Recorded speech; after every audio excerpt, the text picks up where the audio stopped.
Hello, hello, hello. Can you hear me okay? Where do I see the chat in here? Hey, okay, cool. All right.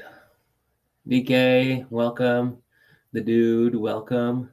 Can you guys hear me okay? Give me a 100 if you can hear me. All right, perfect, perfect. Thank you. Very cool. Very cool. Thank you both for being here, for listening in.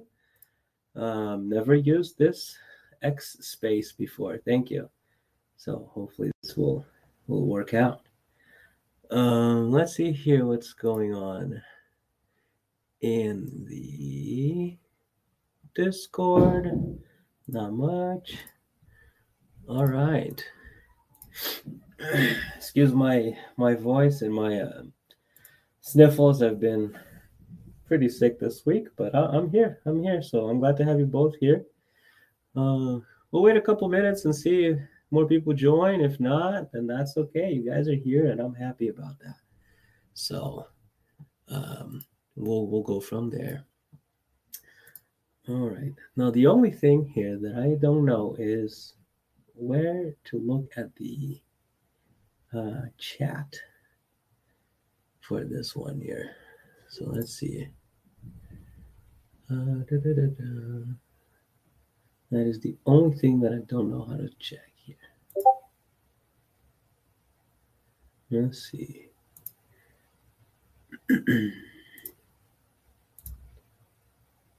Picture in picture. There you go. There's that. Okay.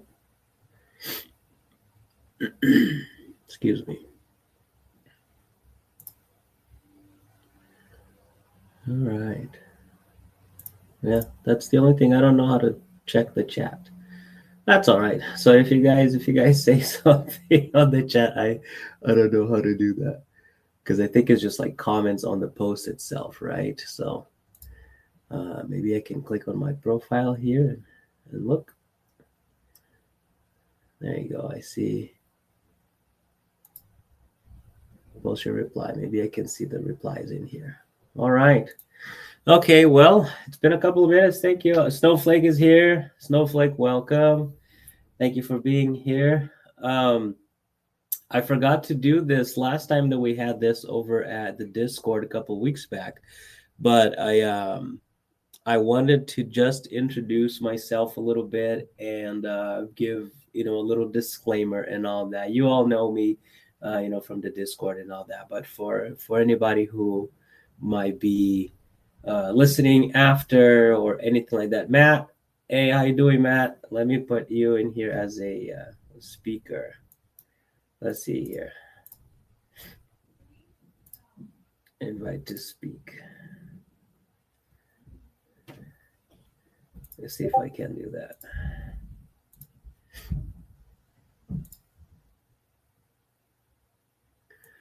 Let's see. I tried, Matt, but like I said, I don't invite speakers. Let's see, Matt.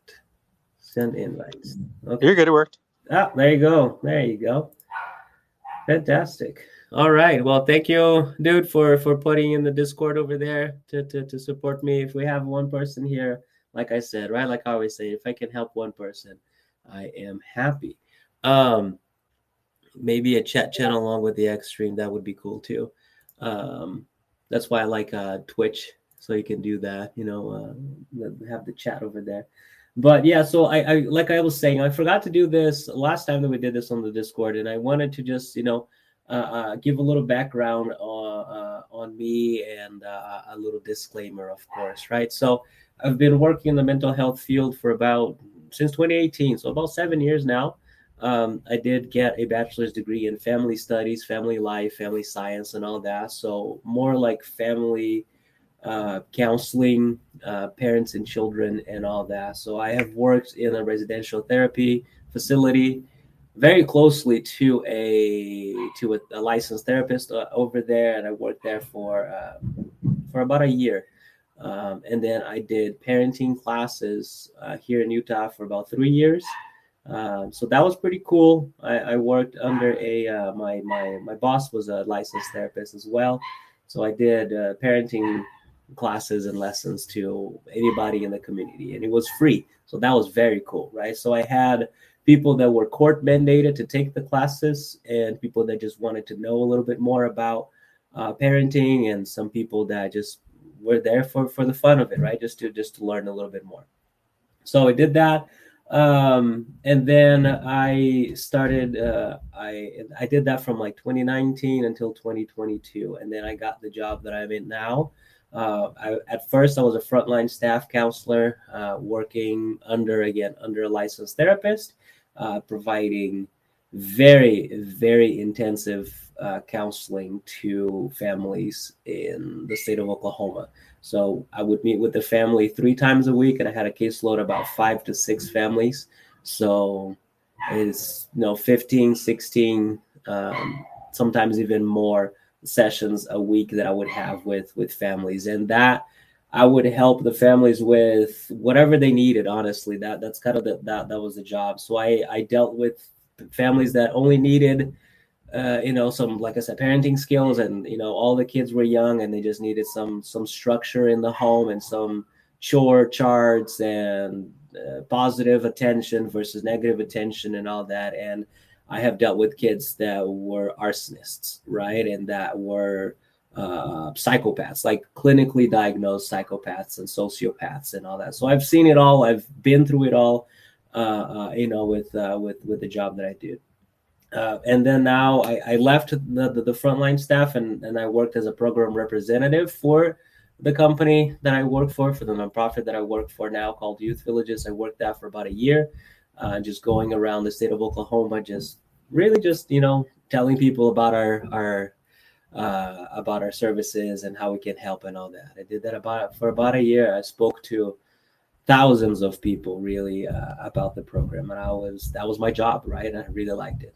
And then I applied to become the placement and compliance manager for the state of Oklahoma. So that's what I do now. So it's just remote, and I just sit on my butt all day, shooting emails to people and all that. So that is kind of what I do now. So I still have access to everything. I still know everything that is going on with all the almost 200 kids that we serve in a daily basis with our jobs there in Oklahoma. But I am more in the admin field now instead of being frontline.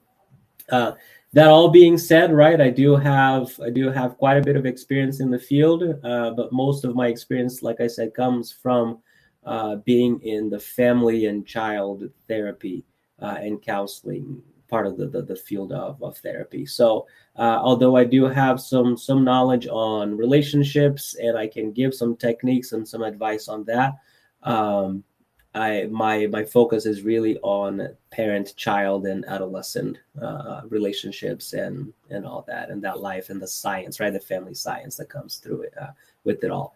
So with that comes a disclaimer, right? Even though I work in the field, I have worked in the field for about 7 years. I am not a licensed therapist. I do not speak as a licensed therapist, right? This is just from experience and just from what I think would help everybody, right? So this does not in any way, shape, or form substitute therapy. If you do need to go to therapy, please do so. And there's no shame in that, right? And in going to see a therapist if you need it. This is supposed to be an addition to the services that you are already receiving, right? So you can have that daily reminder of doing okay and being okay, and practicing the techniques and the skills and all that you learn both in therapy and that you're learning over here at the Sad Boy community. So that is a little disclaimer there. Like I said, I am not a licensed therapist. I do not speak as a professional therapist here. So if you do need therapy, please go seek a therapist. Now, that being said, thank you all for being here. I see some more people joining in. Thank you for everybody for joining in. Appreciate the support. I appreciate the support over the Sad Boy Discord as well. The little emoji reactions that you guys give and all that means a lot to me. So I appreciate the support over there. So that all being said, I hope everybody understands the disclaimer and a little bit of my background. Last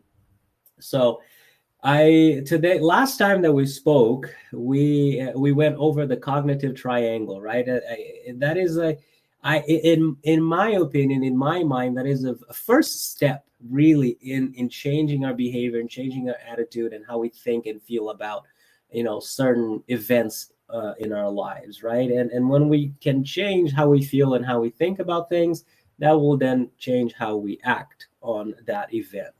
And that is all good and dandy, but I forgot about the fact that for us to change really who we are and how we act, we really need to focus on requested. Let's see here.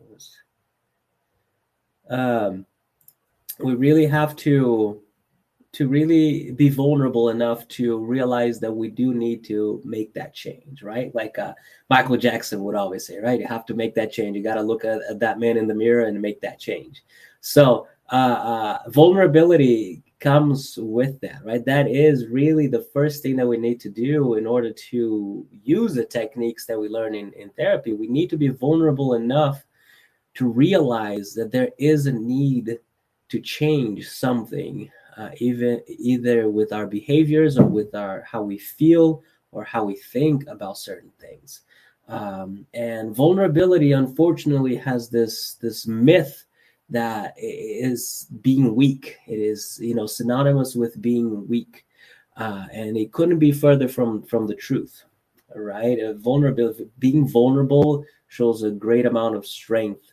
That you are willing to take that risk to open yourself up to opportunities, to other people, to other thought processes that might not agree with what you had in mind, right? So being vulnerable is it's important, right? And to make that change and to really become a better version of yourself. So unfortunately, I can't see the chat here, right? I have some questions that I'm gonna ask you guys, and if you, I don't know if you can reply. Matt, I don't know if Matt is here, but I don't know if you guys can type in somewhere. You, of course, you don't have to be vulnerable and write on Twitter, but if you would like to think about this, right? These questions that I'm going to ask, just think about it. Maybe write it down on a piece of paper or a sticky note if you're on your computer, or a note if you're on your phone, right, or something like that, and start to really change that mindset. So the first question that I have really is, when you hear the word vulnerability, what is it that comes to your mind, right? What is it? Like, is it being weak? Is it being strong? Is it taking risks and being let down? Is it, I've done it before and it has never panned out good, because whenever I was vulnerable, people used that against me, right? The knowledge that now they have on me and about what's going on, in my mind and all that. So when you think about the word vulnerability, write down, right, what comes to your mind. What is the first thing that comes to your mind? And see how you're faring in that regard, right? If it is weak, or if it is anything that would be a negative thing, right? We have to change that mindset. We really have to make sure that we change how we feel about that word and how we think about that word, right? And there are many definitions of vulnerability, right? But I think the one that really stands out to me is really being vulnerable is having the opportunity and the willingness to be open to others, right? To be open, to be honest with yourself, and to be authentic, right? Even if there is a risk of being rejected, or there is a discomfort, right? In being vulnerable. When we open up to other people, be them our partners, our children, our friends, and all that, we don't know how they're going to react, right? We don't know what's going to happen. We don't know the outcome of that. But it is that willingness, right? Being vulnerable is that willingness to really just be open and honest to ourselves. And one of my favorite quotes, I think I posted this in the Sad Boy Discord before. Maybe it was like 3-4 weeks ago. And one of my favorite quotes comes from Avengers Endgame, when Thor goes back in time, and talks to Freya, his mom, and he is struggling to find who he's supposed to be, right? Because he's supposed to be the god of thunder, this guy that is so powerful and all that, and he has lost everybody, right? So he's very depressed. If you have watched that movie, you can see that Thor is extremely depressed throughout the whole movie. And Freya tells him, Thor, everybody fails at who they're supposed to be. The true measure of a person is being who they are, is how well they succeed at being who they are, how authentic you are to yourself and to who you want to be, right? It doesn't matter what other people think you're supposed to be. What matters is us being honest and authentic to ourselves, and that requires an extreme amount of vulnerability from our parts, right? To be okay with being who we are. Now, don't do anything illegal, right? We don't be like, oh yeah, this is who I am, and go, commit crimes and all that. That's not what I'm talking about, right? I'm talking about being authentic to ourselves. And when we are vulnerable, right? When we are really honest with ourselves and with other people about who we are, that builds that trust, right? That builds that connection between people, and it really just promotes personal growth, right? For us to, like I said, become who we want to become. If you think back on moments, on hard moments of your life that you had other people around you, and you went through those hard moments together, and you were vulnerable together, right? Those are the moments that really solidify that friendship or that partnership or that marriage, right? And it really just builds that trust, because you know that that person is going to be vulnerable with you, and you are going to be vulnerable with that person, and it just works like that, right? So in my life, it has been like that with my wife. It has been like that with my army buddies. When we were all deployed, we were all in the shit together, and we were all vulnerable with each other, and they are my brothers, right? That's why they say they're brothers in arms, because you really go through so much together, and you're vulnerable so much together, that you really build that relationship that nothing can break down, really.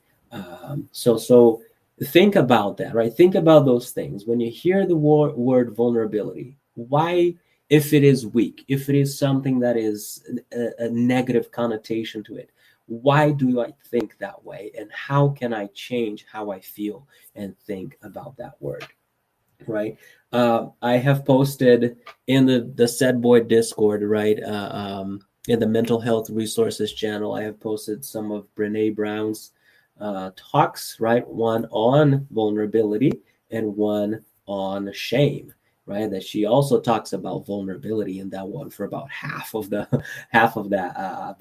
speech, that TED talk, right? She talks about that. So really, it is something that is so important, is that first step into becoming who we want to be, into really changing changing our mindset, changing the core of our beings. So right, so the common myths that we have: vulnerability is a weakness. It is not a weakness. Vulnerability is oversharing or being dramatic. Oh, they just want attention, right? When they're being vulnerable. No, that's not it at all, right? When we're being vulnerable with things that matter to us, when we're trying to be honest and authentic, that is true vulnerability, right? We're not trying to be dramatic. We're not trying to overshare. We're just trying to see if somebody can sympathize and empathize and let us know everything's going to be okay, right? So that is it about vulnerability. And it's another myth is like vulnerability is only for emotional people. It is absolutely not, right? Everybody is vulnerable at some point in time in their lives. I am being vulnerable right now doing this over at Twitter, right? I don't know who will join me or what they're going to say, right? And if they disagree with me, that's fantastic. I love having a dialogue and a discussion about things. But me being here, I'm being vulnerable. I'm going to be honest with you guys. I've had X, Twitter, since 2014, and I have never used it. I just never used it because it just wasn't my thing. And I started using it because of Sad Boy. And then I talked to Matt and was like, hey, how about we do this over X, right? We might reach more people. And it is very much so out of my comfort zone. So I'm being vulnerable right now, and I appreciate you all being here. right? So a couple of things about, a couple of truths about vulnerability really are, it takes a huge amount of strength, right, to do it. You have to be okay with being rejected. You have to be okay with other people having different opinions, right, and all that. But it is okay. It requires courage, right, to be vulnerable. It is, like I said, it's about authenticity. It's not about oversharing, right? It's not about one upping the other. It is about being authentic and really trying to change who we are, right, for the better. And everybody, like I said, everybody experiences vulnerability, whether they want to acknowledge it or not, right? Everybody experiences vulnerability. So, there are times in our lives that we may look back, and this is a different question, right? That I'm going to ask you guys. There are times in our lives that we may have not been vulnerable, that you avoided being vulnerable when you knew that you should have been, and what were the outcomes of that? How did you feel afterward? Right? Did you just lock those feelings in and, you know what? I'm going to be a strong boy. I'm going to be a strong girl, and I'm not going to let anybody in here. I've built my walls. And, you should have talked to that person, right, about whatever is going on in your mind, and you didn't. Right? So, how did it feel after that happened?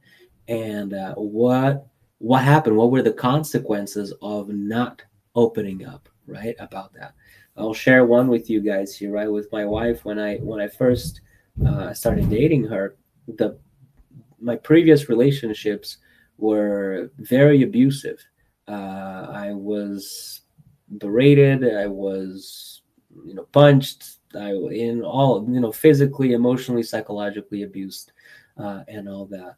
So when I started dating my wife for the first little bit, I would get very, very scared of not of saying no to her for anything, right? She was like, oh, do you want to hang out with me? I was like, no, I will hang out with you. I can't say no, because that's what happened in previous relationships. Whenever I said no, uh, and wanted kind of to do my thing, I was unfortunately abused that way. Uh, and I should have shared that with my wife at first, right, when we were dating it, but I didn't. So I would just really get very angry and very sad and very depressed, because I wanted to do other things. I didn't want to hang out 24/7, but I didn't know how to say no, because of the past. And it really took a toll on me in our dating, really, until one day she asked me flat out, why do you never say no to me? Like, it's always yes ma'am, yes, I will do whatever you want me to do. And so I told her, right, and this was months after we started dating. And so I told her, and she looked at me and she said, I will never do that to you. That is absolutely insane that you had to go through something like that just because you wanted, to play a video game with your friends, or you just wanted to watch a movie by yourself. You just wanted some time for yourself. And so that's just, a little example of how I was not vulnerable at first. And when I became vulnerable with her, she understood it, right, and I was not rejected. And 10 years later, here we are, and I can still say the same thing to her, and she will still tell me the same thing. If you want to hang out by yourself, you want to do things by yourself, she always says, I'm a big girl, I can take care of myself. So that is, just a little example of not being vulnerable and being vulnerable and trying to be authentic with her in that relationship. So really think about that, right? You don't have to write it down right now. If you are, fantastic, but just think about it, right? When was a moment that I was not vulnerable? How did it feel afterwards? And what were the consequences of those, of not being vulnerable? And when I was vulnerable, another scenario, right? When I was vulnerable, how did I feel afterward? And what were the consequences of that? Right. And then you can compare and contrast and see what's going on. And if you have one area in your life, right, because being vulnerable, I can be vulnerable with, in relationships, but being very good at, tech stuff, right, and repairing stuff. You can be vulnerable in all areas of life, basically. So if you have a one area in life specifically that you want to, be more open, about and be more vulnerable about, you can write that down and see, okay, what am I going to do? How am I going to do this? Why am I going to do this? When am I going to do this? What am I going to do? Right? Answer all of those questions so you're more inclined to follow through with that plan, with that goal. Right? So that can be relationships, work, right? If you have a work that is very demanding, or a coworker that you don't jive well, or whatever it is, how can I be more vulnerable and make this work and be more open and authentic with in that area of life, right? Or even self-expression. How can I be more authentic to myself, right? How can I be vulnerable to myself, right? If I have issues with body dysmorphia or eating disorders, or right, a sad boy with addiction, right? What can I do to be vulnerable and embrace that vulnerability and change for the better? So if you have an area of life that you would like to get a little better at being vulnerable and open and honest and authentic, I would recommend you write that down, make a goal, make a plan, and and do your best to achieve that goal, to be more vulnerable. I'm not expecting perfection. Nobody's ever expecting perfection, right? I used to tell my clients, 0.1% progress, it is still progress, right? We're still getting better each and every day that passes. The same way that we talk about trading, right? Green is green. If be that 0.1% or 10%, green is green. It does not matter. So think about that activity, right? And write those things down. So another thing that I wanted to go over here as well with you guys. Thank you again for everybody for being here. This is very cool. It is to think of one way. This is a little bit more specific, right? I gave you a broad goal, right? Or just think of one thing and just do it, right? But I would like to challenge you guys to do one thing this week, right? And from today until next Wednesday, a very small, low stakes, very no pressure way that you can practice your vulnerability this week, right? So think of one thing that you can do this week. Very low, very small stakes. What I did this week for that is that I shared on the Sad Boy Discord, right? Something that a story that happened to me when I was a teenager, right? With the soccer. I don't know if you guys were able to read that story or not in the Discord, but that's something that I wanted to do. I realized I have not shared anything about me here.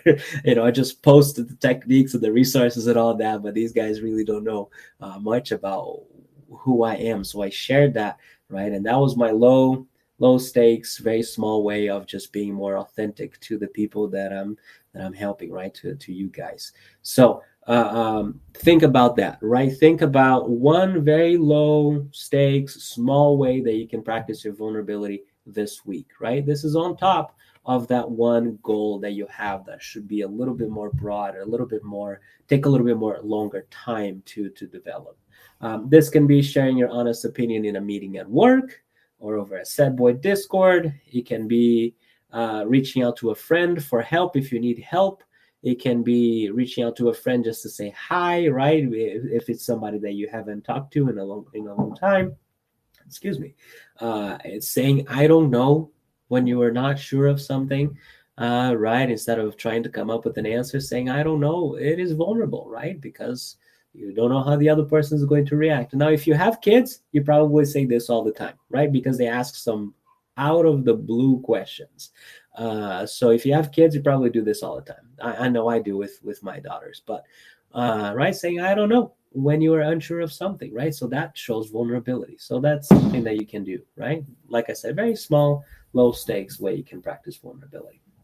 So it is 6:30 for me here in Utah, 8:30 for some of you, 7:30 for some of you, and if you're not in the United States, I don't know what time it is, but I appreciate you being here. So I just wanted to wrap up, right? Just 30 minutes of talking, and get some takeaways for you guys about vulnerability. Of course, there's a lot more, right, that goes into vulnerability. That is the basis of change, right? But some of the key takeaways is vulnerability. It is not a weakness. It never will be a weakness. It is a strength to be vulnerable, right? It is. It takes a great deal of courage to be vulnerable in whatever area of life you are being vulnerable. Being vulnerable leads to being authentic, right? And being who you want to be, being yourself, succeeding at who you want to be. And it leads to stronger relationships and personal growth, right? So we trust that person better.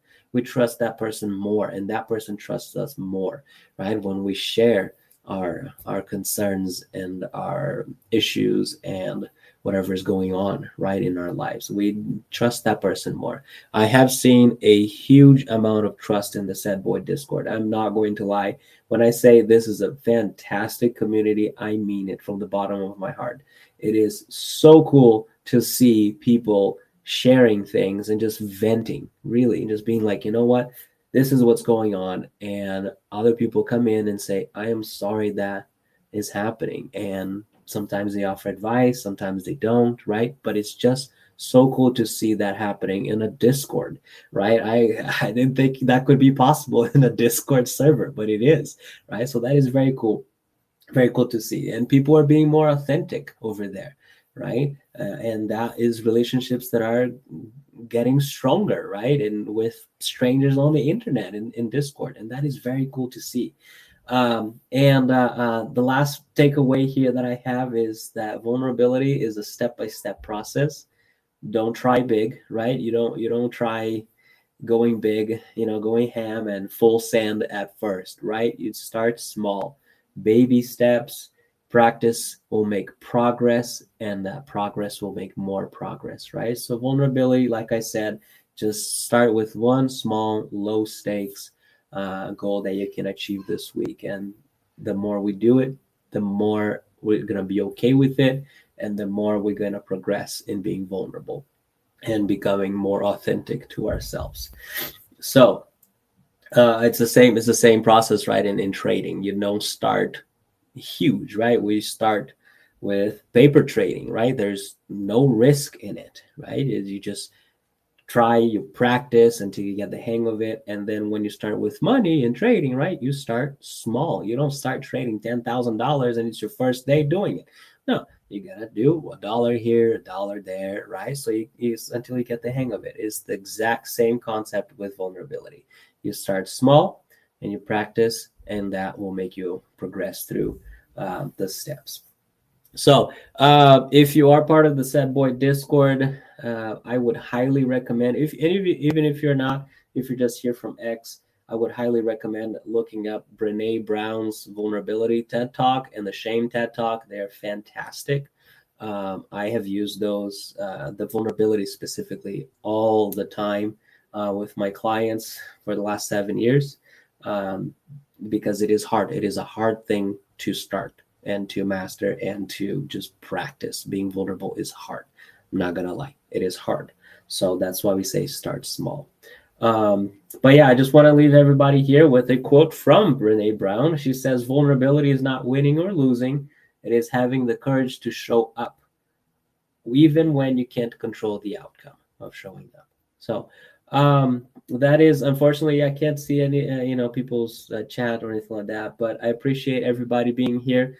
We're hoping to do this every 2 weeks, so the next one should be not next week, the week after. I don't know what day of February that is, but I appreciate everybody being here. And with that, I hope you all have a good night. And if you have questions or anything like that, just hit me up in the Sad Boy Discord, and we'll go from there. Thanks, everybody. Appreciate it.